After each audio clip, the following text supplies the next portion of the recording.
ভালোবাসা লাগবে আল্লাহকে, অনুসরণ করা লাগবে নবীকে।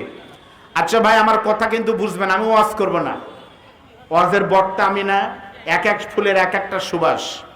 আমি কাটা কাটা দুই একটি কথা বলে যাই, এরপরে সুরের পাখি আপনাদের প্রিয় বক্তা আমার শ্বশুর আব্বা মুফতি বজলুর রশিদ মিয়া আপনাদের সামনে প্রাণ খুলে আলোচনা করবেন। আমার দুই একটি কাটা কাটা কথা একটু আপনারা শুনে যান। তাহলে বলেন, ভালোবাসা লাগবে কাকে? অনুসরণ করা লাগবে কাকে? এখানে অনুসরণ হলো ইত্তেবা করা, তাবউন, তাবা আইন জিনসে সহি। হযরত উলামায়ে কেরাম জানেন, অনুসরণ মানে হলো দেখে দেখে পথ চলা। নবী যা করছে তাই করতে হবে। আল্লাহকে দেখা যায় না, নবীকে কিন্তু দেখা যায়। দেখা যায় না? নবীকে দেখা যায়। আপনি দরুদের আমল করতে থাকেন, নবী আপনার বাড়িতে ধূপ হইলে হাজির হয়ে যাবে। মান রাআ রাআনি হাক্কান ওয়াজাবাত লাহু শাফাতি ইয়াউমাল কিয়ামা। নবী বলেছেন, কেউ যদি আমাকে দেখতে পারে, স্বপ্ন তিন প্রকার। একটা হলো স্বপ্ন, প্রথম নম্বর স্বপ্ন হলো আউযু বিল্লাহি মিনাশ শাইতানির রাজীম, বিসমিল্লাহির রাহমানির রাহিম। قل إن كنتم تحبون الله فاتبعوني يحببكم الله ويغفر لكم ذنوبكم والله غفور رحيم। إن الله وملائكته يصلون على النبي يا أيها الذين آمنوا صلوا عليه وسلموا تسليما اللهم বন্ধ করে পারলেন না, দেবতার লোকে বলেন একটু কমায় দেন। وعلى آل سيدنا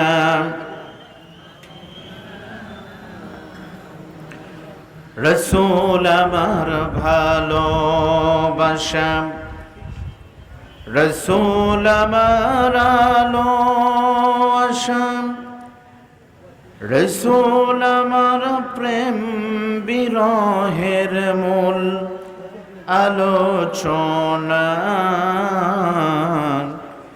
রসূল আমার কাজে কর্মে অনুপ্রেরণা। আল্লাহুম্মা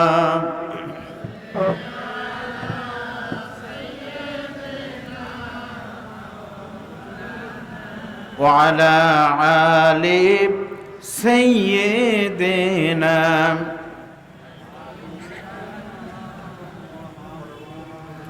আলহামদুলিল্লাহ। পৃথিবীর মানচিত্রে 200 শতাধিক দেশের মাঝে ছোট্ট একটি দেশ, কয়েক লক্ষ মসজিদ এবং মাদ্রাসা দিয়ে সাজানো, পৃথিবীর দ্বিতীয় বৃহত্তম মুসলিম রাষ্ট্র বাংলাদেশের আজকের এই দ্বিতীয় স্বাধীনতা পরবর্তী তাফসিরুল কোরআন মাহফিল উত্তরবঙ্গের ঐতিহ্যবাহী জেলার নাম হলো নাটোর জেলার লালপুর উপজেলার ঐতিহ্যধন্য ধুপইল উচ্চ বিদ্যালয় মাঠে আজকের এই আলোচনা ওয়াজ মাহফিলের বরেণ্য সভাপতি, অতিথিবৃন্দ, মাগরিবের নামাজের পর থেকে যারা কোরআন থেকে কথা বলেছেন এবং আমার পরে যিনি আসবেন মানে স্টেজে আসবেন, কিন্তু আপনাদের গ্রামে অনেক আগে পৌঁছে গেছেন। আন্তর্জাতিক নন্দিত প্রখ্যাত ওয়াইএস হযরতুল আল্লাহ আলহাজ মুফতি মাওলানা বজলুর রশিদ মিয়া, ফাদ্দালাল্লাহু মাশকুরা আতালাল্লাহু উমরাহু ওয়া বারাকাল্লাহু ফি হায়াতি। আমরা সকলে বলি আল্লাহুম্মা আমিন। এই মুহূর্তে আমার সামনে বসে যারা আলোচনা শুনছেন, সম্মানিত লালপুরবাসী, আপনারা সকলে কেমন আছেন? আলহামদুলিল্লাহ। আমরা আল্লাহ পাকের দরবারে শুকর আদায় করছি যে আল্লাহ তাআলা অত্যন্ত দয়া করে আপনাকে আমাকে এমন একটি মুহূর্তে, মাত্র 2 দিন আগে যদি মাহফিলের তারিখটা হতো তাহলে মাহফিল হওয়ার কোনো সম্ভাবনা ছিল ভাই? মাহফিল হবেই না বলে আমরা ধরে নিয়েছিলাম, কিন্তু আল্লাহ প্রতিকূল আবহাওয়াকে এভাবে অনুকূল করে দিতে পারেন মাত্র 1 দিনের ব্যবধানে। আল্লাহ যে পারে সেই বিশ্বাস তো আমাদের আগে থেকে ছিল। 1 দিনের ভিতর আল্লাহ অনেক কিছু পারে সেটা না, 45 মিনিটের ভিতর আল্লাহ বহু কিছু পারে সেটা আমরা দেখলাম, তাই না? তাহলে যে আল্লাহ তাআলা প্রতিকূল আবহাওয়াকে অনুকূল করে দিয়ে কোরআন শোনার ব্যবস্থা করে দিলেন, সেজন্য আপনারা খুশি না বেজার? ভাই আসেন, 2-1 স্টেজে আসেন তো ভাই, আসেন আসেন, মাওলানা আসেন। এখানে বলারও কোনো লোক নাই, হ্যান্ডবিল পোস্টারও নাই, চেয়ারও ফাঁকা যাচ্ছে, আসেন। আমরা যদি সত্যি খুশি হয়ে থাকি, আমরা আল্লাহ পাকের দরবারে তারই শেখানো ভাষায়, পবিত্র কোরআনুল কারীমের ভাষায় সকলে পড়ছি আলহামদুলিল্লাহ। একটু জবানটা বড় করে বলেন, রব্বানা লাকাল হামদ হামদান কাসীরান তাইয়্যিবান মুবারাকান ফীহি। আমরা প্রশংসা করলাম কার? এ প্রশংসা করলে আমাদের লাভ হলো না লস হলো? কার লাভ হলো? সুবহানাল্লাহি তামলাউল মিজান, আলহামদুলিল্লাহি তামলানে মা বাইনাস সামাওয়াতি ওয়াল আরদ। একবার আলহামদুলিল্লাহ বললে আসমান জমিনের মাঝের ফাঁকা জায়গা আল্লাহ নেকি দিয়ে ভরাট করে দেন। আমাদের বিশ্বাস হয়। আচ্ছা, একবার আলহামদুলিল্লাহ বললে, সুবহানাল্লাহ বললে যদি আসমান জমিনের মাঝের ফাঁকা পূরণ হয়ে যায়, তাহলে প্রধান বক্তার সময় আলহামদুলিল্লাহ বলবেন, সেই নেকি আল্লাহ কোথায় রাখবে বলেন তো? জবাব হলো, আল্লাহ তাআলা আমাদের নেকি দিয়ে পূর্ণ করে দিবেন। শুধুমাত্র এই পৃথিবীর ফাঁকা জায়গা নয়, বরং কিয়ামত পর্যন্ত যদি মানুষেরা সুবহানাল্লাহ আলহামদুলিল্লাহ বলে, আর আল্লাহ যদি নেকি দিয়ে পূর্ণ করতে থাকেন, আল্লাহ পাকের বিশ্ব ব্রহ্মাণ্ড এতই বড়, তারপরেও সেই ফাঁকা জায়গা পূরণ হবার নয়, কোনোদিন হবে না। সুবহানাল্লাহ বলে। কেমনে? সূর্য পৃথিবীর থেকে 13 লক্ষ গুণ বড়, ঠিক না ভাই? কিন্তু সূর্য দেখতে দূর থেকে একটা বোলের মতো, গামলার মতো মনে হয়। সূর্য পৃথিবী থেকে 13 লক্ষ গুণ বড়, অথচ সূর্য যখন সকালবেলা দেদীপ্যমান হয়ে ওঠে, ওই সূর্য কত দূরে থাকার কারণে এত বড় জিনিস দেখতে এত ছোট লাগে। তাহলে কত দূরে আছে? তাহলে সূর্য যদি এত দূরে থাকে, এত বড় হয়, তাহলে সেই সূর্যের মালিক যিনি, তিনি না জানে আরো কত বড়। সুবহানাল্লাহ বলেন। যেই সূর্য পৃথিবী থেকে 13 লক্ষ গুণ বড়, এরকম একসাথে 27 কোটি সূর্যকে গিলে ফেলতে পারে এরকম অসংখ্য তারকা আল্লাহ তাআলা আকাশে রেখে দিয়েছেন, গ্যালাক্সির ভিতরে বিভিন্ন জায়গায়। তাহলে যেই তারকা কোটি কোটি সূর্যকে খেয়ে ফেলতে পারে, সেই তারকা দেখতে যদি ছোট্ট মোমবাতির মতো মনে হয়, তাহলে সেই তারকা যেখানে আছে এই জায়গা আরো কত বড়। তাহলে তারকার মালিক যিনি, তিনি না জেনে আরো কত বড়। যেই তারকা কোটি কোটি সূর্য গিলে ফেলে, এরকম তারকা যদি রাস্তা ভুল করে একটা গর্তের ভিতরে পড়ে যায়, মুহূর্তের ভিতরে ওই তারকাটা গর্তের ভিতর হারিয়ে যাবে। তাহলে ওই গর্ত কত বড়? বিজ্ঞানের ভাষায় সেই গর্তকে বলা হয় ব্ল্যাক হোল। পবিত্র কোরআন আল্লাহ তাআলা সূরা ইয়াসিনের ভিতরে সে গর্তের কথা বলেছে, শপথ করেছেন। তাহলে আল্লাহ পাকের বিশালত্ব, বড়ত্ব আরো কত বড়। আল্লাহ পাকের দরবারে নত শিরে শুকরিয়া আদায় করে আমরা আর একটাবার বলছি আলহামদুলিল্লাহ। দরুদ এবং সালাম পেশ করি বিশ্ব মানবতার মুক্তির দূত, আমার আপনার প্রিয় নবী মুহাম্মদ রাসূলুল্লাহ সাল্লাল্লাহু আলাইহি ওয়াসাল্লাম, যে নবীর সিরাতের মাসে আমরা উপনীত হয়েছি। আমরা সিরাত থেকে এই নবীর জীবনে কিছু কথা বলার চেষ্টা করব। আমি আপনাদেরকে নিয়ে নবীর প্রতি দরুদ পড়ছি সাল্লাল্লাহু আলাইহি ওয়াসাল্লাম। প্রিয় ভাইয়েরা, আরবিতে একটা প্রবাদ আছে, কুল্লু জাদিদিন লাযীজুন, প্রত্যেকটি নতুন জিনিস আকর্ষণীয় হয়, নতুন খাবার স্বাদেও ভালো লাগে, দামেও কিন্তু ভালো হয়, তাই না? তা আমি আব্দুল বারী রশিদে আপনাদের সামনে নতুন না পুরাতন? নতুন। এখন প্রত্যেকটি বক্তা ফিজিক্যালি নতুন, কিন্তু ডিজিটালি কিন্তু পুরাতন সবাই, ঠিক না? অনলাইনের মাধ্যমে নতুন পুরাতন বলে কোনো কথা না। আমি আমার ভাইদের সামনে, ওলামায়ে দ্বীনদেরকে সামনে নিয়ে পবিত্র কোরআন এবং হাদিস থেকে কিছু কথা বলতে চাই। যদি আপনারা ভালোবেসে আমাকে সহযোগিতা করেন, আর আল্লাহ যদি দয়া করে আমাকে রহমত করেন, আমরা থাকবো তো ইনশাল্লাহ। আলোচনা যতক্ষণ হবে ততক্ষণ হবে কোথায় থেকে বলেন? কোথায় থেকে? এই কোরআন থেকে আলোচনা হয়েছে, কিন্তু আগে কোরআনের আলোচনা, কোরআনের আয়াত কিন্তু একরকম নয়। মাক্কি সূরা, মাদানী সূরা। মাক্কি সূরার বৈশিষ্ট্য একরকম, মাদানী সূরার বৈশিষ্ট্য আরেক রকম। আপনি মাদানী সূরা থেকে যদি আলোচনা করেন, গত 16 বছরে এই মাদানী সূরার বিভিন্ন আয়াত আলোচনা করলে আমরা সেটাকে মনে করেছি যে এটা রাজনীতি হচ্ছে, কিন্তু আল্লাহ তাআলা এমন একটি পরিবেশ দান করে দিয়েছে, আল্লাহর কসম আমি নিজেও জানতাম না। আমি সূরা হজের 41 নম্বর আয়াত একটি দার্সের প্রোগ্রামে, ইসলামী আন্দোলনের দার্সে মাসখানেক আগে নোট করতে গিয়ে দেখলাম, আপনি কোরআনের তাফসিরে পড়ে দেখবেন, তাফসিরে তাফহিমুল কোরআনের ভিতরে যেভাবে লেখক যিনি, অথার যিনি, তাফসির কারক যিনি আল্লামা সৈয়দ আবুল আলা মওদুদ রহমাতুল্লাহ যা যা বলেছেন, মনে হচ্ছিল উনি তাফসিরটা করেছেন 5ই আগস্টের পরের কোনো ঘটনার পরে। তার মানে কোরআন হলো জীবন্ত। নবী বলেন, মান ক্বালা বিহি সাদাকা, যারা কোরআন দিয়ে কথা বলে তারা সত্য বলে। অমান হাকামা বিহি আদালা, যারা কোরআন দিয়ে বিচার করে তারা সত্য করে। অমান দা ইলাইহি হাদা ফাকাদ হুদিয়া ইলা সিরাতিন মুস্তাকিম। আর এই আল কোরআনের পথটাই হলো জান্নাতের পথ। সুতরাং no east no west, Islam is the best, এটি স্বাভাবিক। জোরে বলেন সুবহানাল্লাহ। এই কোরআনের আলোচনা কোনোদিন শেষ হবে, এ ওয়াদাকার বলেন। আর একটু কমান তো ভাই। আল্লাহ রাব্বুল আলামিন বলেন, قُلْ لَوْ كَانَ الْبَحْرُ مِدَادًا لِكَلِمَاتِ رَبِّي لَنَفِدَ الْبَحْرُ قَبْلَ أَن تَنفَدَ كَلِمَاتُ رَبِّي وَلَوْ جِئْنَا بِمِثْلِهِ مَدَدًا।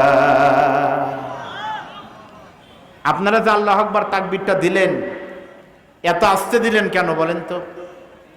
আচ্ছা, আল্লাহু আকবার তাকবীর কি কোনো দলের তাকবীর ভাই?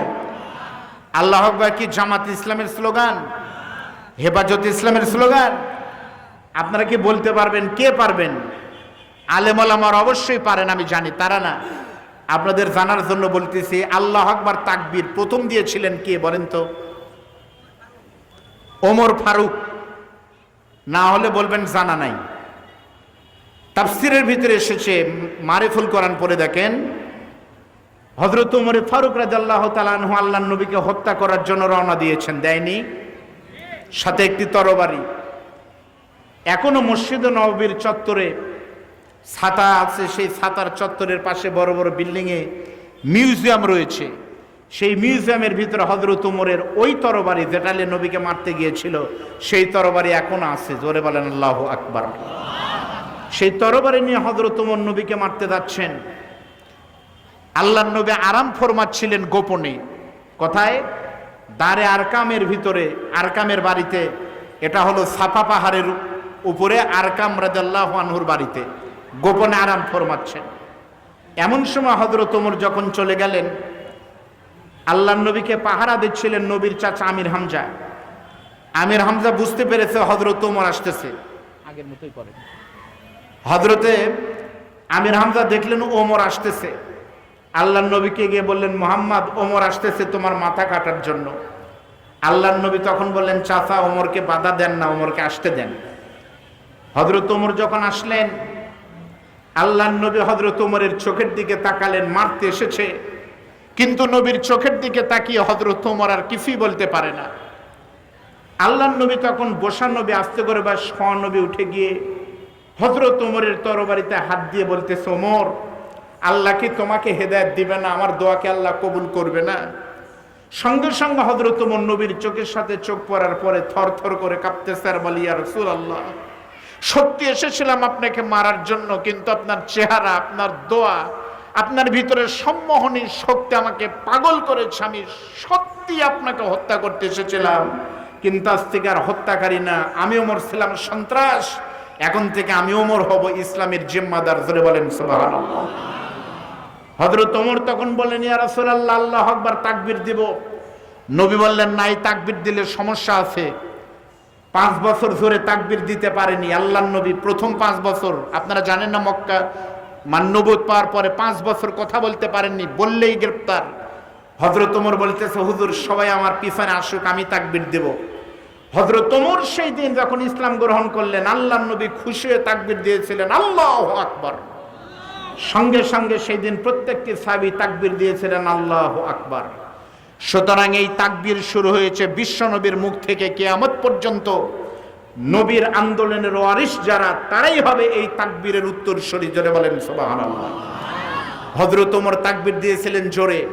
5 বছর পরে সাহাবীরা প্রাণ খুলে একটা তাকবীর দিয়েছিল, যেই তাকবীরে পুরো ছাপা মারা পাহাড় থরথর করে কেঁপেছিল।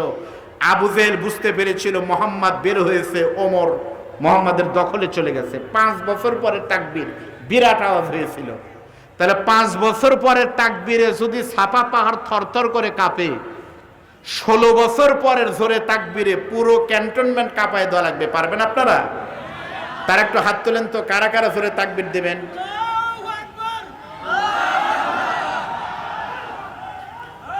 হলো?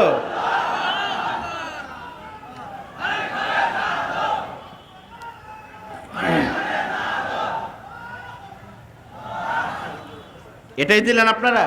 এবার আমার সাথে একটা হাত তোলেন, সকলে একসাথে তোলেন। লিল্লাহি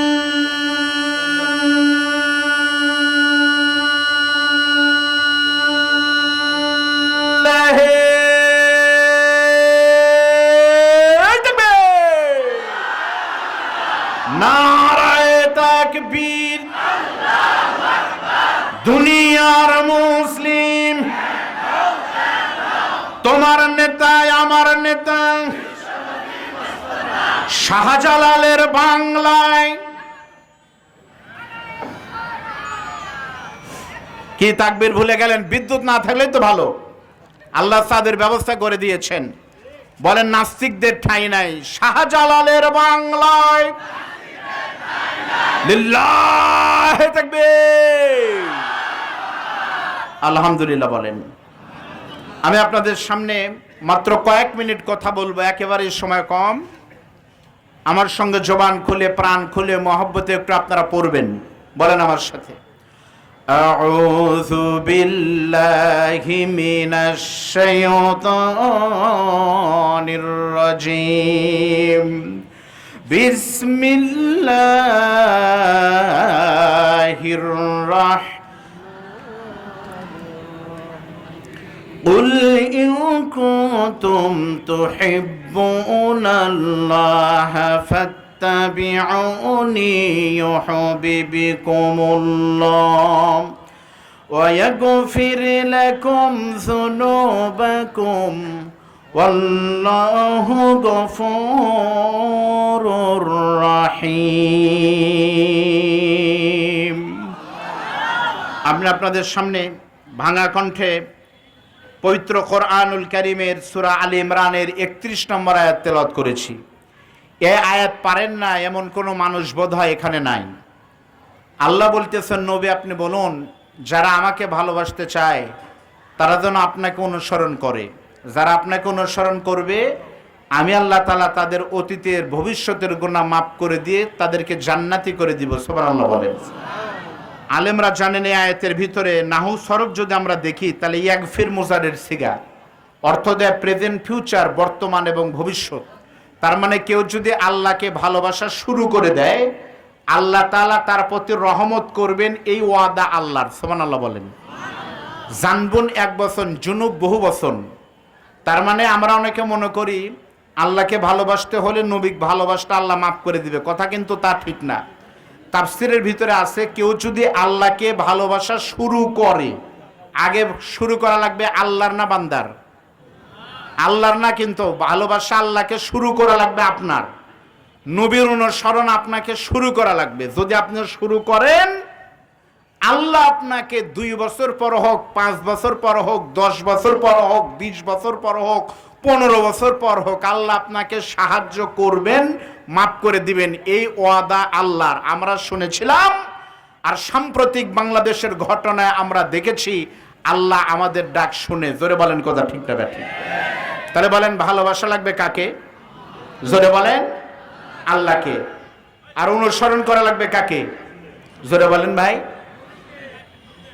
লাইট আচ্ছা আচ্ছা দিচ্ছে।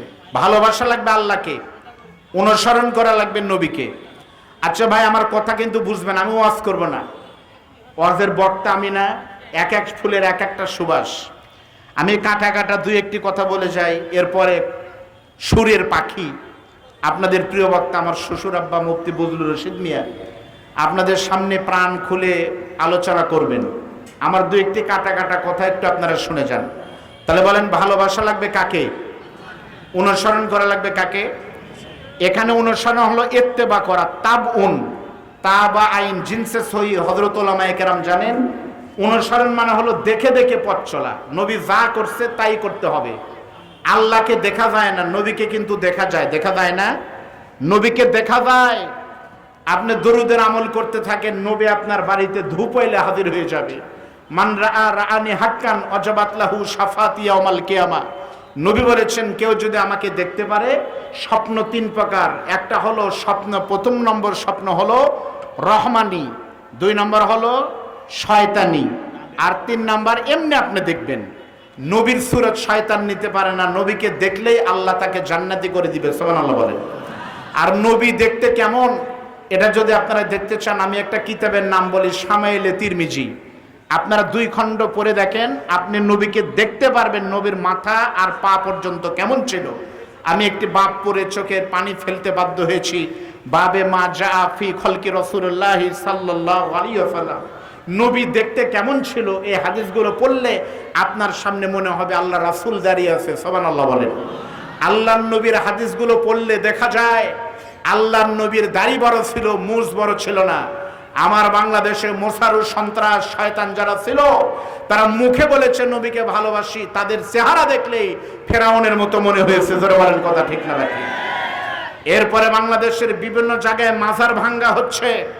এই মাজারের দোয়ায় যারা পাগল হয়ে গেছেন, আমাদের বক্তব্য হলো মাজার ভাঙ্গার পক্ষে আমরাও না, মাজারের বিপক্ষে দেশের হক্কানি আলেমরা নয়, মাজারের বিপক্ষে দেশের ইসলামী আন্দোলন নাম ধরে বললে কোনো সমস্যা আজকে নেই।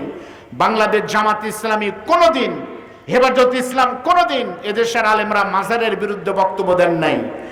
হক্কানি আলেমগণ বাংলাদেশে ইসলাম এসেছে পীর ওলিদের মাধ্যমে। রংপুরের শাহ কারামত আলী জনপুরি রহমাতুল্লাহ আলাইহ, রাজশাহীতে শুয়ে আছেন শাহ মাখদুম রহমাতুল্লাহ আলাইহ, বগুড়ার মহাস্থানে মাইসার বলকি রহমাতুল্লাহ আলাইহ, শাহজালাল শাহপুরান রহমাতুল্লাহ আলাইহ, এরপরে বাগেরহাটে খানজান আলী রহমাতুল্লাহ আলাইহ। তাদের জীবন আমরা পড়েছি, গবেষণা করেছি। তারা ছিল মুবাল্লিগ এবং মুস্তাহিদ। দিনের বেলায় তারা বাতিলের বিরুদ্ধে তরবারি ধরেছে, আর রাতের বেলায় তারা জায়নামাজ পেরে হাউমাউ করে এতিমের মতো কেঁদেছে। এটা ছিল আল্লাহর ওলিদের ইতিহাস। সুতরাং আমরা আল্লাহর ওলিদের সম্মান করি, কিন্তু শাহজালালের বাংলায় যারা তাদের নাম ব্যবহার করে গাঞ্জার আসর বসায়, তাদের বিরুদ্ধে আমাদের অবস্থান। জোরে বলেন কথা ঠিক না ঠিক? এ কথা বলতে কোনো সমস্যা নাই। বগুড়া সহ বাংলাদেশের কোন জায়গায় মাহফিলে বক্তারা কথা বলতে পারে নাই। বগুড়ার মহাস্থানে বৈশাখের শেষ বৈশাখীতে কমপক্ষে 5 থেকে 7 ট্রাক গাঁজা সেখানে এক রাতে খাওয়া হয়। নারী পুরুষের অবাধ বিচরণ হয়। যেই পুলিশ কোরআনের মাহফিল বন্ধ করে, সেই মাহফিল গিয়ে গাঞ্জার আসরে ওদের সাথে বসে গাঞ্জা চাষ করে খায়। সুতরাং বাংলাদেশ শুরু হয়েছে, আমরা আশা করব খিয়ারকুম ফিল জাহিলিয়াতি খিয়ারকুম ফিল ইসলাম। জাহিলিয়াতের যুগে উত্তম ছিল ওমর, ইসলামের যুগে উত্তম ছিল। এই বাংলাদেশে কেউ কেউ মনে করে ডক্টর ইউনূস দেশের সুদের প্রবর্তক। আমরা সেটা বলতে চাই, আমরা আশা করব ডক্টর ইউনূস স্যারের মাধ্যমে বাংলাদেশ সংস্কার হবে, ইসলামের কোরআনের আইন চালু হওয়ার একটা শুভ সূচনা শুরু হবে।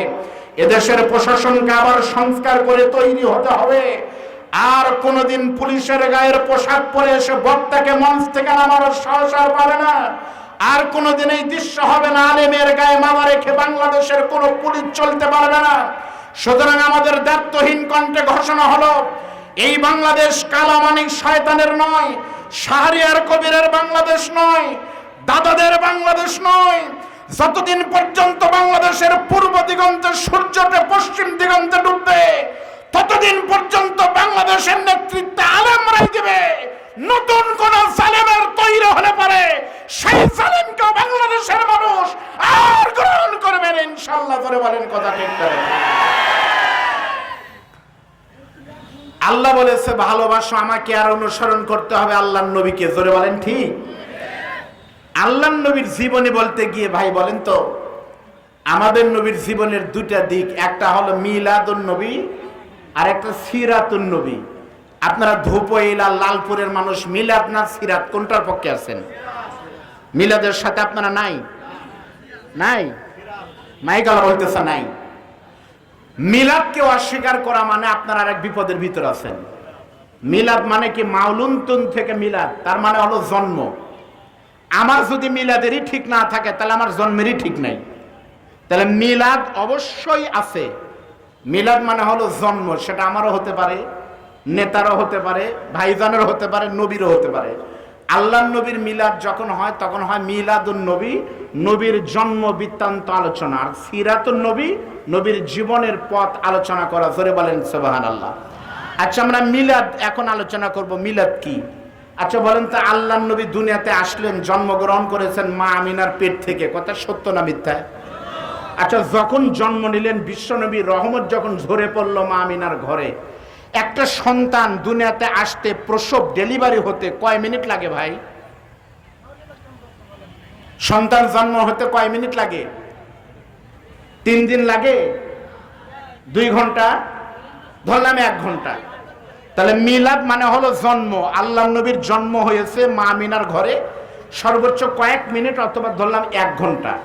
তাহলে মিলাদের আলোচনা আমরা করব আমাদের জীবনে 2-1 ঘন্টা কোনো কোনো সময়। আর সিরাত মানে হলো আল্লাহর নবীর 63 বছরের পুরো জীবন।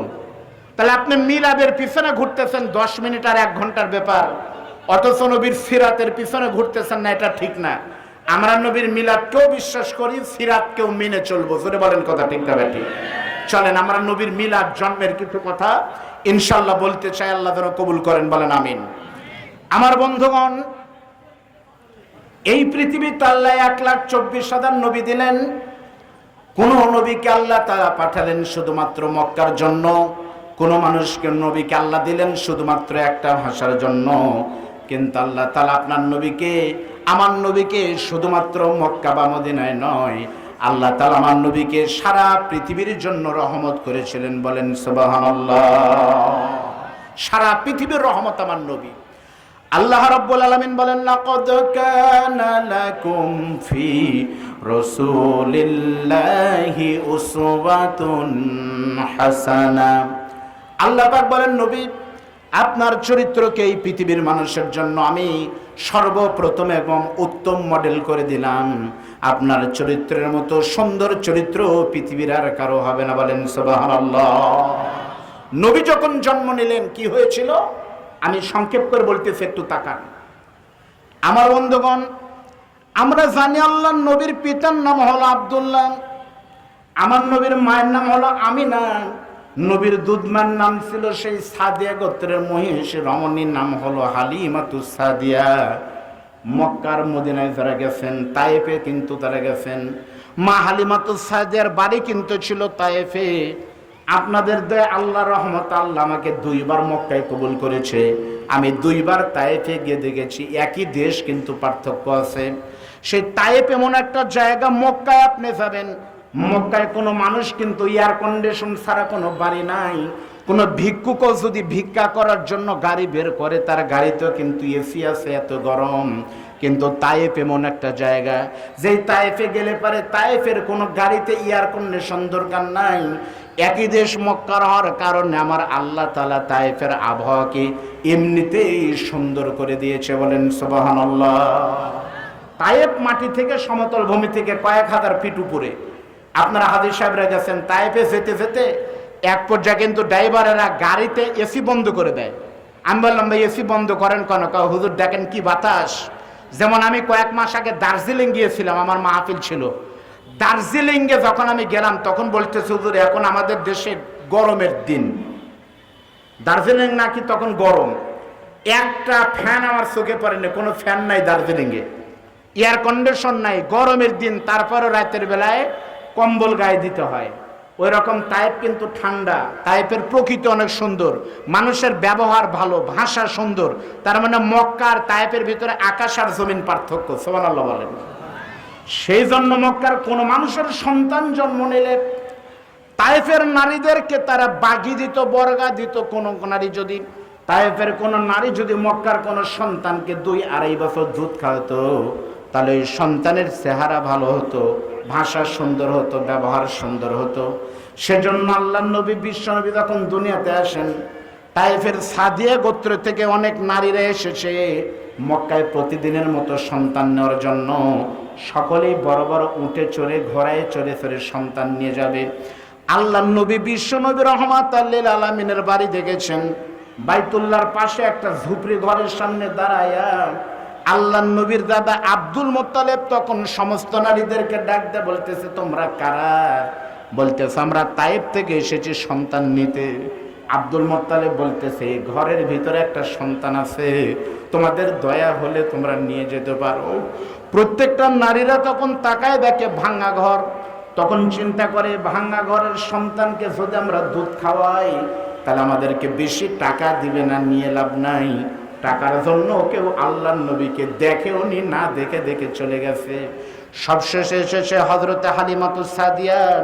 হালিমা যখন এসেছে, আল্লাহর নবীর দাদা হালিমাকে ডাক দিয়ে বলতেছে, হালিমা আমার এই ঘরের ভিতরে আমার একটা নাতি আছে, নাম হলো মুহাম্মদ, তোমাকে নিতে হবে না, শুধুমাত্র তুমি চোখের দেখায় একবার দেখো, যদি তোমার পছন্দ হয় তাহলে তুমি একটু দয়া করে নিতে পারো। হালিমা তখন স্বামীকে বলতেছে, স্বামী গো একটু দেখি, যদি ভালো লাগে নিব, না হলে খালি হাতে ফেরত যাব।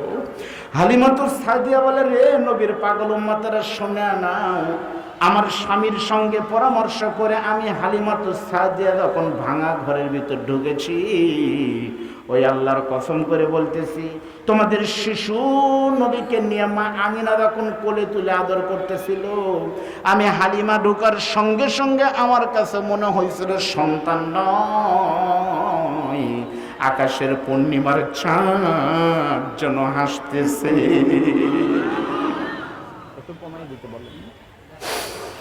হালিমা তো সাদিয়া বলেন, আমি নিজে দেখেছি নবীর চেহারা। মা আমিনার কোল থেকে যখন আমি তাকে কোলে নিলাম, আমি হালিমাতুস সাদিয়ার শরীর দুর্বল, সঙ্গে সঙ্গে আমার শরীরের সতেজতা ফিরে এসেছে। যেই দুর্বল উটটা চলতে পারে না, নবীকে নিয়ে আসার সঙ্গে সঙ্গে ওই উটটা আগের থেকে আরো সবল হয়ে গিয়েছে।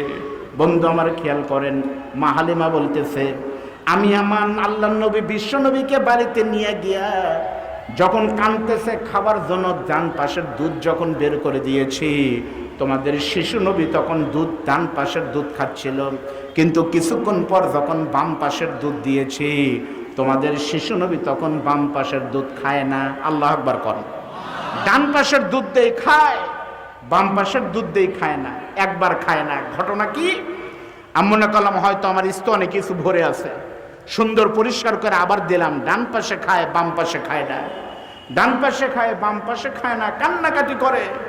মনে হলো আমি বুঝতে পেরেছি তোমাদের শিশু নবী কান্নাকাটি করে বোঝাচ্ছে, হালিমা মা আমাকে জোর করবেন না, আপনার আরেকটা দুধের সন্তান আছে, আমরা দুই ভাই, আমি ডানের দুধ খাই আর আমার ভাই বামের দুধ খায়।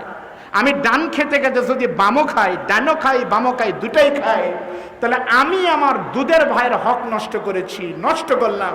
আমি নবী পৃথিবীতে এসেছি মানুষের হক, ভাইয়ের হক প্রতিষ্ঠিত করার জন্য, হক নষ্ট করার জন্য আসে নাই। তাই নবী আমার ডানের দুধ খায়, বামের দুধ খায় না। জোরে বলেন আল্লাহু আকবার।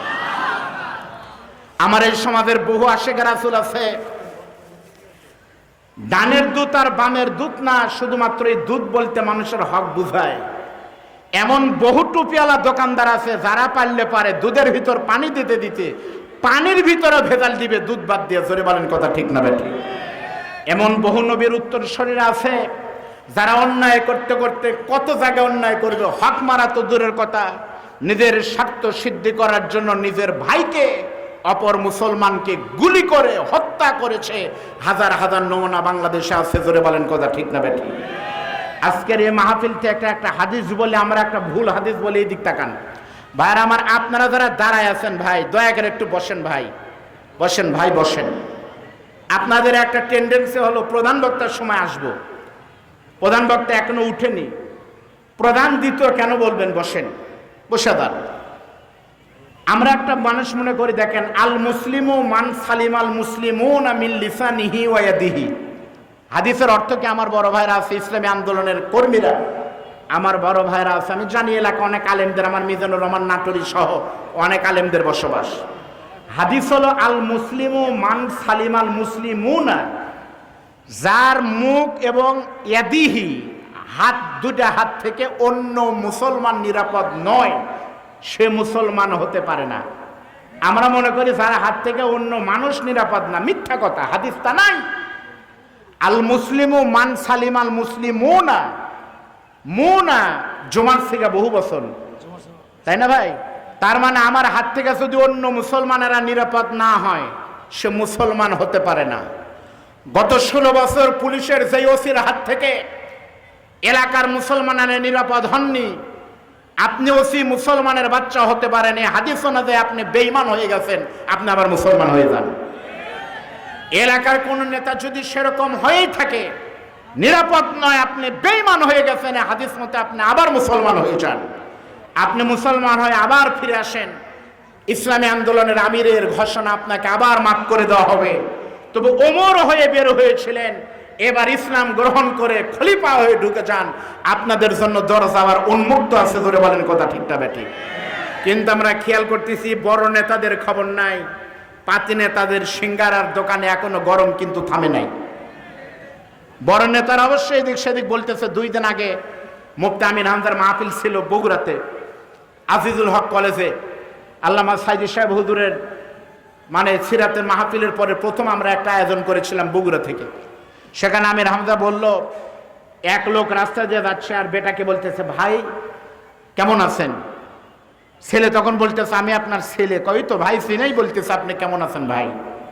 ছেলে গিয়ে বাড়িতে গিয়ে তার মাকে বলতেছে, মা আমার বাপ আমাকে ভাই বলে ডাকছে, তুমি এর বিচার করো। বউ স্বামীকে ডাকতে বলতেছে, আচ্ছা তুমি ভাইকে জাজ্জলমান দুপুরবেলা ছেলেকে তুমি ভাই বললো কে?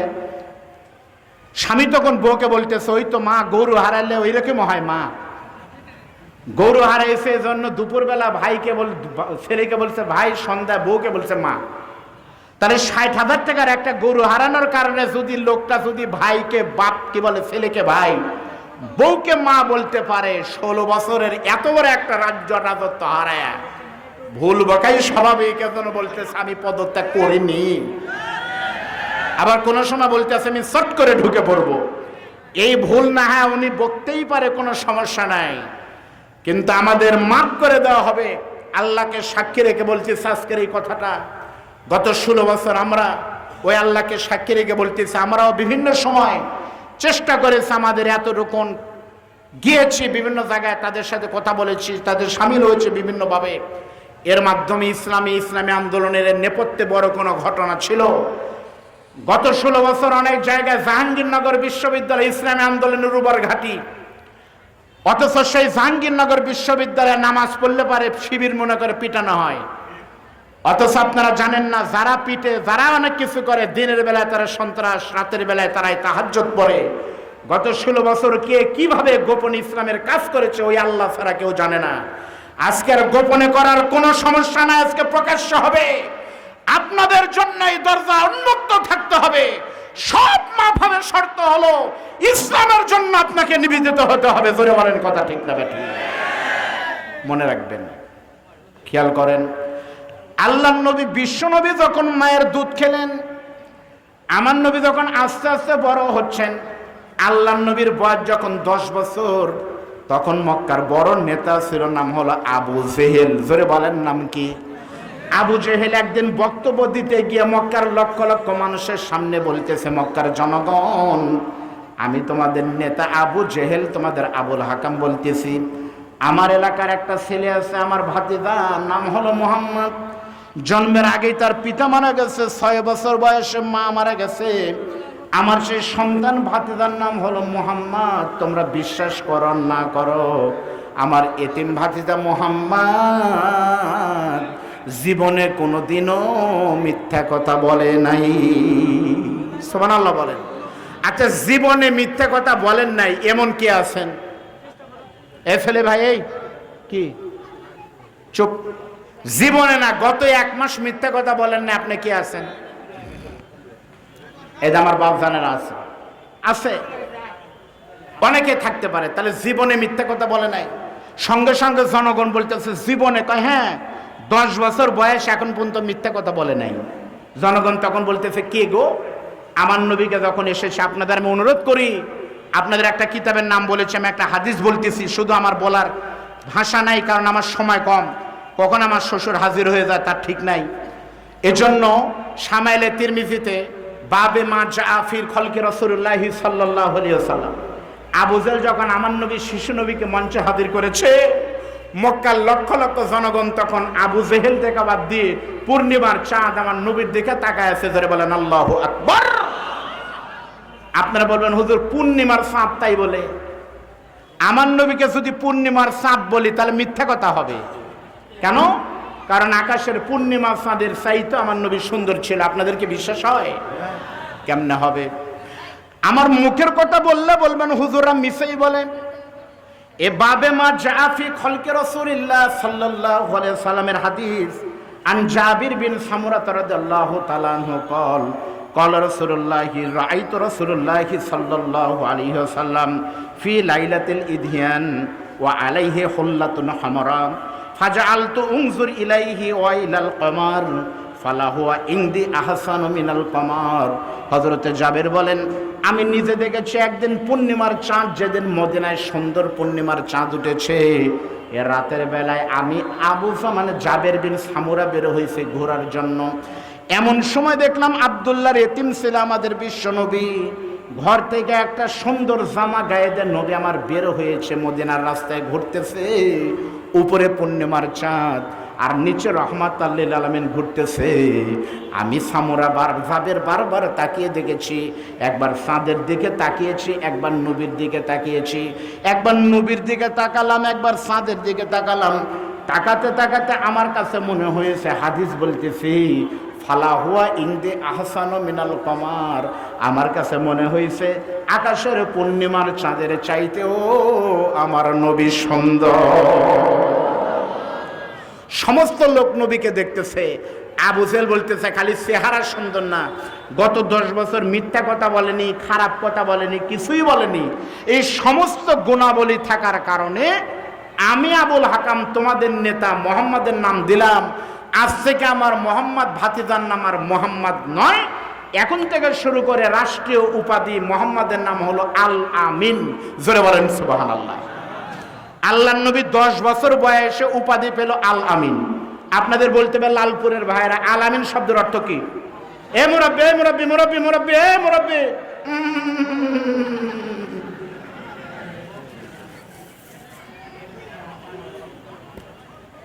আপনারা বলেন আলামিন শব্দের অর্থ কি? মিথ্যা কথা। আলামিন শব্দের অর্থ সত্যবাদী নয়। আলামিন শব্দের অর্থ হলো অতি সত্যবাদী, যার চরিত্রের কোনো মাপদণ্ড নাই। As a father, as a teacher, as a lawyer, as a reformer of society, the prophet Muhammad superman of the world, মহাসত্যবাদী, তাকে বলা হয় আলামিন। সুবহানাল্লাহ বলেন। আচ্ছা, আল্লাহ নবীকে আলামিন ডিগ্রি দিল আবু জেহেল। আবার কোরআনে আল্লাহ তাআলা বলতেছেন ওমা আরসালনাকা ইল্লা রাহমাতাল লিল আলামিন। তাহলে আল্লাহর নবীকে আলামিন ডিগ্রি আল্লাহ দিল না আবু জেহেল দিছে? আপনাদের বলতে হবে কে দিছে? আল্লাহ দিছে, আবু জেহেল দেয়নি, আবু জেহেলও দিছে। তাহলে আল্লাহর নবীকে আবু জেহেল আলামিন ডিগ্রি দেওয়ার মাধ্যমে এটা প্রমাণ হলো আবু জেহেল আল্লাহর নবীকে ছোটবেলায় ভালোই বাসতো।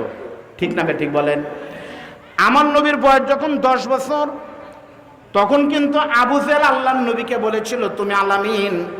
আমার নবীর বয়স যখন 15 বছর, তখন নবীর বিরুদ্ধে কোনো মামলা নাই, তখনও কিন্তু নবী ছিলেন আলামিন। আমার নবীর বয়স যখন 20 বছর, তখনও কিন্তু নবী ছিলেন আলামিন। আমার নবীর বয়স যখন 30 বছর, তখনও কিন্তু নবী ছিলেন আলামিন। আমার নবীর বয়স যখন 35 বছর, তখন আবু জেহেলের বাড়ি আর নবীর বাড়ি হাদিস সাহেবদের বলে দেখেন মাত্র 100 হাত দূরত্বের। তখনও কিন্তু আবু জেহেল বলেছে আলামিন। আমার নবীর বয়স যখন 39, তখনও কিন্তু বলেছে বাবা তুমি আলামিন। কিন্তু আমার নবীর বয়স যখন 40 বছর পূর্ণ হয়েছে, নবী যখন নবুয়তি পেয়ে গেছে, আর আল্লাহর নবীর দলে যখন দলে দলে লোকজন ঢোকা শুরু করেছে, তখন আবু জেহেল দেখেছে হুজুরের দল তো শেষ হয়ে গেল, আমাদের দলতে বাজেয়াপ্ত হয়ে গেছে। তখন দল বাঁচানোর জন্য, চেয়ার বাঁচানোর জন্য, 40 বছর পরে গিয়ে ক্ষমতা টেকানোর জন্য আমার নবীকে আলামিন ডিগ্রি আবু জেহেল দিয়েছে। 40 বছর পর্যন্ত আবু জেহেল আল্লাহর নবীকে আলামিন সত্যবাদী জানতো, কিন্তু নবী খারাপ হয়েছে আবু জেহেলের কাছে 40 বছর পর। আপনারা বলেন কয় বছর পর?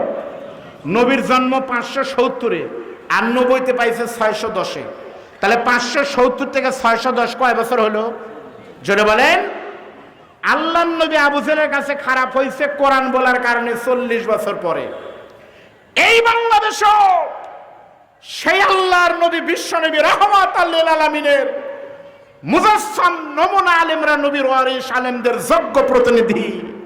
আজকে নাম বললে আর কোনো সমস্যা নাই। গত 16 বছরও এদেশের রাজনৈতিক দলেরা যখন নাম নিতে পারে নাই, অফিস খুলতে পারে নাই, সম্মেলন করতে পারে নাই, আল্লাহর কসম, তখন এদেশের আলেমরা প্রত্যেকটি মাহফিলে আল্লামা দেলার হোসেন সাইদির নাম প্রত্যক্ষভাবে অথবা পরোক্ষভাবে কোরআনের পাখি নাম নেয় নাই, এমন কোন মাহফিল হয় নাই। জোরে বলেন কথা ঠিক না বেঠিক? আল্লামা সাইদি আওয়ামী লীগের কাদের কাকার কাছে পালাবো না, ওনার কাছেও খারাপ হয়েছে 40 বছর পর। জোরে বলেন ঠিক না বেঠিক? কখন খারাপ হয়েছে? যখন কোরআনের কথা বলছে। 40 বছর পর যুদ্ধাপরাধী হয়েছে কোরআনের কথা বলার কারণে। গুনে দেখেন 40 বছর পর খারাপ হয়েছে কখন? আল্লাহর নবী যখন খারাপ হয়েছিল। আল্লাহর নবী বিশ্ব নবী রাতের বেলায় কোরআন পড়তেছে, আবু জেহেল আস্তে করে ঘুম ভেঙে দেখে কি সুন্দর কোরআনের আওয়াজ আসে। এক পা দুপা করতে করতে গিয়ে দেখে ছোট্ট ঘরের ভিতর থেকে কি সুন্দর একটা কিতাব পড়তেছে। আবু জেহেল তখন ডাক দিয়ে বলে, ও মোহাম্মদ আলামিন তুমি কি পড়তেছো? আল্লাহর নবী তখন ডাক দিয়ে বলতেছে, চাচাজি আমি যে কিতাব পড়তেছি সেই কিতাবের নাম হলো আল কোরআন, এটা হলো আল্লাহ পাকের বাণী। সঙ্গে সঙ্গে আবু জেহেল বলতেছে, ভাতিজা তোমার কোরআন আমিও পড়তে চাই। জোরে বলেন সুবহানাল্লাহ। যখন বলেছে তোমার কোরআন আমিও পড়তে চাই, সঙ্গে সঙ্গে আল্লাহর নবী চোখের পানি ফালায় 2 হাত বের করে দিয়ে বলতেছেন, চাচা এই কোরআন আপনিও পড়বেন, কোনো সমস্যা নাই। এ কোরআন সকলের জন্যই উন্মুক্ত, সকলেই পড়তে পারে, অসুবিধা নাই। কিন্তু শর্ত হলো লা ইয়ামাসসুহু ইল্লাল মুতাহহারুন, এই কোরআন পবিত্র না হয়ে ধরা এবং পড়া কোনোটাই যাবে না। এই কোরআন যদি পড়তে চান চাচা আপনাকে পবিত্র হওয়া লাগবে, ওযু করা লাগবে। আপনারা কোরআন শরীফ যদি পড়ে দেখেন, আবু জেহেলের জীবনে হাদিস শরীফ শুধু পড়লে হবে না, আবু জেহেলের জীবনে অনলাইনে পাওয়া যায়। আবু জেহেলের কিন্তু মাথায় টুপি ছিল, মুখে দাঁড়িয়ে ছিল, জুব্বা গায়ে দিয়ে ঘুরতো। আবু জেহেল তখন বলতেছে, বাবা মোহাম্মদ কোরআন পড়তে গিয়ে যদি ওযু করতে হয়, পবিত্র হতে হয়, তাহলে আমি আবুল হাকাম ওযু করে আসবো, তবুও কোরআন পড়বো। আল্লাহর নবী তখন ডাক দিয়ে বলতেছেন, চাচাজি আপনাকে কোরআন পড়তে হলে অবশ্যই পবিত্র হওয়া লাগবে, তবে পবিত্র হওয়ার মাধ্যম হলো 2টি। মুসলমানের পবিত্র হলো ওযু দিয়া, আর আপনার মতো কাফের বেঈমানের পবিত্রতা হবে কালেমা দিয়া। কালেমা পড়া লাগবে। আল্লাহর নবীকে আবু জেহেল তখন বলতেছে, কালেমা কি বাবা? কালেমা কালেমা হলো লা ইলাহা ইল্লাল্লাহ, there is no god without Allah, আল্লাহ ছাড়া কোনো ইলাহ নাই। সঙ্গে সঙ্গে আবু জেহেল, আল্লাহর কসম, সঙ্গে সঙ্গে আবু জেহেল বলতেছে, আমি মেনে নিলাম লা ইলাহা ইল্লাল্লাহ, আমি মেনে নিলাম। নবী বলতেছে পরের অংশ হলো মুহাম্মদুর রাসূলুল্লাহ, আমি হলাম মোহাম্মদ, হলাম নেতা, সমাজ সংস্কারক। সঙ্গে সঙ্গে আবু জেহেল বলতেছে, আল্লাহ মানি কিন্তু তোমাকে মানি না, আল্লাহ মানি কিন্তু তুমি কে? গত 16 বছর তাই হয়েছে। কিন্তু হুজুর কোরআনের কথা বলেন, রাজনীতির কথা বলেন না। হুজুর কোরআনের কথা বলেন, ওই হুজুরের নাম ধরেন না। কোরআনের কথা বলেন, ওই দলের নাম নিয়েন না। বলেনি বলেনি বলেনি। আল্লাহর নবী তখন বলতেছে, চাচা তাহলে যদি তাই হয়, আমি কালেমা যদি না মানেন, এটুক না মানলে হবে না। আবু জেহেল তখন আল্লাহর নবীকে বিভিন্ন প্রলোভন দিয়ে যখন মানে নাই, তখন সর্বপ্রথম কোরআনের মাহফিলে 144 ধারা জারি হয়েছিল মক্কায়। অকাল আল্লাযীনা কাফারু লা তাসমাউ লিহাযাল কোরআন। আবু জেহেল বলেছে, যদি তুমি কোরআনের এই কোরআনটা ঘরের বাইরে গিয়ে বলো, তাহলে তোমার খবর আছে। আল্লাহর নবী ঘরের বাইরে যখন গেছে, তখন মায়ের শুরু হলো, জেল হলো, জরিমানা হলো, বাড়ি ঘর ছাড়া হয়েছে, পাগল বলা হয়েছে, জাদুকর বলা হয়েছে, সব অপবাদ দেওয়া হয়েছে। মিলায় মিলায় দেখেন নবীর সময় আর এই সময় সব মিলে যাবে। এটাই হলো ইসলাম। লা তুহসা জাইবুহু, কোরআনের কোনো পরিবর্তন হবে না। নবী নাই, নবীর ওয়ারিসরা থাকবে। আবু জেহেল নাই, আবু জেহেলের ওয়ারিসরা থাকবে কিয়ামত পর্যন্ত। জোরে বলেন কথা ঠিক না বেঠিক? আল্লাহর নবী কিন্তু কোরআনের কথা বললেন। প্রিয় ভাইরা, আমি নবীর মিলাদের কথা বলতেছি, জন্মের কথা। আজকে আমার মাত্র এই কথা বলতে আর কোনো বাধা নাই। যখন 5ই অক্টোবরে, 5ই আগস্টে নতুন স্বাধীনতার সূর্যোদিত হলো, বিশ্বাস করেন, এ আল্লাহর কোরআন সামনে নিয়ে বলতেছি, আমার মনে হয় এখানে এমন কোনো মানুষ নাই যারা আগস্টের 2, 3, 4 আন্দোলনের রাজপথে যায়নি। আমার মনে হয় নাই। সত্যি বলতেছি, আমরাও যখন গিয়েছি বগুড়ার আলেমরা একসাথে, সত্যি বলতেছি ওখানে গিয়েছি আমি অন্য কোনো উদ্দেশ্যে না। আমার উদ্দেশ্য যে কয়টা ছিল তার ভিতরে প্রথম একটা উদ্দেশ্য ছিল, যদি আল্লাহ আল্লাহ করে দেশটা স্বাধীন হয়ে যায়, তাহলে কিন্তু আমাদের সবার স্বপ্নে ছিল রাষ্ট্র পাবো, এই হবে সেই হবে। কিন্তু রাষ্ট্র পাবার পরে সকলের একটা অপূর্ণত রয়েছে, আর একটা বছর আগে যদি এই ঘটনাটা ঘটতো, তাহলে বাংলাদেশে আর এত ঘন ঘন মাহফিলের দরকার হতো না। নাটোর নবাব সিরাজউদ্দৌলা কলেজ মাঠে অথবা বনপাড়ার তাফসীর মাহফিল, আল্লামা সাঈদের একটা মাহফিল হলে 16 বছরের কষ্ট এই দেশের নাটোরবাসী একদিনে ভুলে যেত। ধরে বলেন কথা ঠিক না? কিন্তু সব হলো, কিন্তু আমরা তো সেই হারানো সম্পদ আর ফিরে পেলাম না। প্রিয় ভাইরা, খেয়াল করেন, আল্লাহর নবীর মিলাদের গল্প এখানে শেষ। এখন আমি আপনাদেরকে বলবো নবীর সিরাত কেমন ছিল। আল্লাহর নবীকে ভালোবাসি, এ ভালোবাসা শুধু মুখে বললে হবে না, আমাদেরকে নবীর আদর্শ দিয়ে প্রমাণ করতে হবে। জোরে বলেন ঠিক না ঠিক? আচ্ছা ভাই শোনেন, আমার বাড়ি কিন্তু নাটোরে। আমার ভাষা কি আপনারা বুঝতেছেন? নবীর মিলাদে সবাই খুশি, কিন্তু নবীর সিরাত মানি না। উদাহরণ দেব, কেমন একটা গল্প বলি। ভাই ঘামে যাচ্ছেন? আচ্ছা, আপনাদের নাটোরে সবচাইতে বড় ব্যাং, ওই ব্যাঙের নাম কি দাদা? হ্যাঁ, বড়টা ব্যাং, ব্যাং, বড় ব্যাং, ঘোলা ব্যাং। আমাদের বগুড়াতে বলে ঘাইপিয়া ব্যাং, পাবনাতে বলে হোলা ব্যাং, কিন্তু জিনিস একই। আচ্ছা, আমি যদি, ভাইয়ের নাম কি? শাহাদত ভাই। শাহাদত ভাইকে আমি এখন ঘোষণা দিলাম, ভাই আমাদের যদি ওয়াজ 12টা পর্যন্ত হয়তো চলবে শ্বশুর জামাই মিলে, আপনারা 10টা ঘোলা ব্যাং, এক একটার ওজন হওয়া লাগবে কমপক্ষে 5 কেজি। 7 কেজি হলেই ভালো হয়, 5 কেজির কম নয়। 5টা ব্যাং যদি ধরে দিতে পারেন, তাহলে আপনাদের আর টাকা দেওয়ার দরকার নেই, যা বায়না দিচ্ছেন ওটাই শোধ। এই কমিটি যান, আপনারা ব্যাংক খুঁজে বের করেন। পারবে? পারবেন আমি জানি। কিন্তু আমরা এখান থেকে চলে যাওয়ার পর যদি সকাল থেকে সেই রকম বৃষ্টি শুরু হয়, তখন দেখবেন বড় বড় ব্যাঙ রাস্তায় ঘুরতেছে আর বের হয়ে বলতেছে ঘ ঘ ঘ ঘ। সাদত ভাই বলতেছে, এই ব্যাঙ কই ছিলি রে? ব্যাঙ বলতেছে, ওই স্কুলের পিছনেই ছিলাম। কিন্তু তখন বের হয়নি, হুজুর ধরে নেওয়া যায়, যদি বুক ছিঁড়ে গুলি করে, চোখ যায়, পাও যায়, ককটেল মারে, এই জন্য বের হয়নি। এখন হুজুরা বনপাড়া পার হয়ে গেছে, এখন আমরা বের হয়েছি। নবীকে ভালোবাসে আওয়ামী লীগ, বিএনপি, জামাত, জাতীয় পার্টি, তাবলিগ, আটরশি, নয়রশি, রাজারবাগ, দেনবাগ, রংপুরি, জোনপুরি, হাকিমপুরি, সবাই নবীকে ভালোবাসে। কখন? বছরে 2 বার। মুহররমের 10 তারিখে হাই হোসেন, হাই হোসেন, যাও এইদিকে চলে যাও। কোথায়? নাটোরে গিয়ে বড় বড় কাঁচা গোল্লা আনো, ভালোবাসি।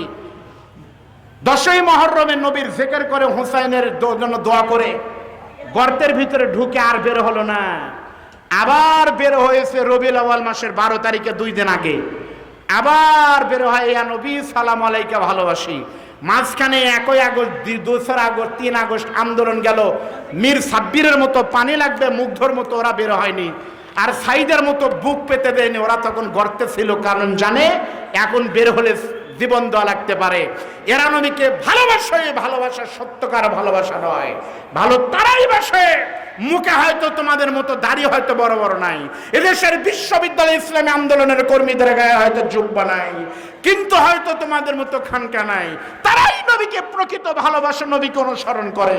যারা নিজেদের জন্য, নবীর অনুসরণের জন্য, নবীর আদর্শের জন্য হাসি মুখে শাহাদত বরণ করার জন্য বুকের তাজা রক্ত, বুকের ভিতরে বইছে ঝড়, বুক পেতেছি গুলি কর, নবীর ইসলামের জন্য সাইদের মতো যারা বুক দিতে জীবন দিতে পারে, সম্ভ্রান্ত পরিবারের সন্তান মুক্তরা যখন হাসি মুখে রক্ত দিতে পারে, ইসলাম আন্দোলনের সেই সকল ত্যাগী কর্মীরা দাঁড়ের জন্য নয়, রক্তের বিনিময়ে আল্লাহর কসম এদেশের সমস্ত পীরের আগে তাদের রক্ত তাদের টেনে জান্নাতে নিয়ে যাবে। ধরে বলেন কথা ঠিক না বেঠিক?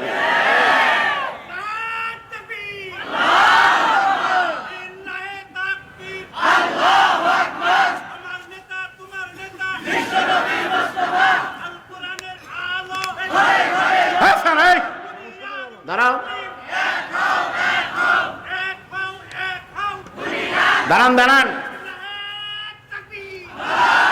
আপনাদের সাথে একমত হতে পারলাম না। আপনারা আল কোরআনের আলো ঘরের ভিতর জ্বালো, এখনো ঘরে জ্বালাবো? আরে আমরা হুজুর মানুষের বউ তো বোরকা পরে বাড়িতে থাকে, তাও তো বছরে 2-1 বার বলে যে আমাদের ঘর থেকে বাইরে করে একটু কক্সবাজার নিয়ে একটু যান। আমরা হুজুরের বউ জন্য কি সারা জীবন ঘরেতেই থাকবো? তাহলে হুজুরের বউয়েরা যদি বেড়ানোর জন্য ঢাকা কক্সবাজার যাবার চায়, 16 বছর ঘরে রেখেছিলেন, এইবার আর ঘরে নয়, পার্লামেন্টে কোরআনকে পাঠানোর দিন এসেছে। ধরে বলেন কথা ঠিক না? প্রিয় ভাইরা, আমি দাড়ির বিরুদ্ধে কথা বলতেছি না, আবার উল্টো ফতোয়া দিয়েন না।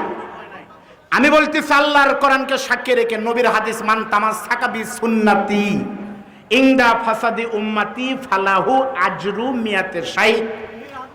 নবীর একটা সুন্নাত যে পালন করলো সে 100 শহীদের নেকি পেল। সুবহানাল্লাহ বলেন। ইসলামী আন্দোলনের যারা রাহবার আছে তাদের কারো মুখে দাড়ি নাই এমন ঘটনা আছে? সকলের মুখে দাঁড়িয়ে আছে। আমার ইসলামী আন্দোলন বলতে শুধুমাত্র জামাত ইসলাম নয়, আজকের নাম ধরে বলবো না অমুক ইসলাম, আজকে হেফাজত ইসলাম, আল্লামা মামুনুল হক, ডক্টর শফিকুর রহমান, ডক্টর খালিদ স্যারের মতো উপদেষ্টারা সব এক হয়েছে। 2-1 পীর যদি খানকা টেকানোর জন্য শুকনা রাস্তায় জাহাজ নিয়ে আসেন, ওই জাহাজের তলা থাকবে না। ধরে বলেন কথা ঠিক না বেঠিক?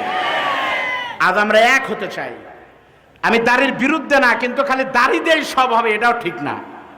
কেমনে বুঝবেন?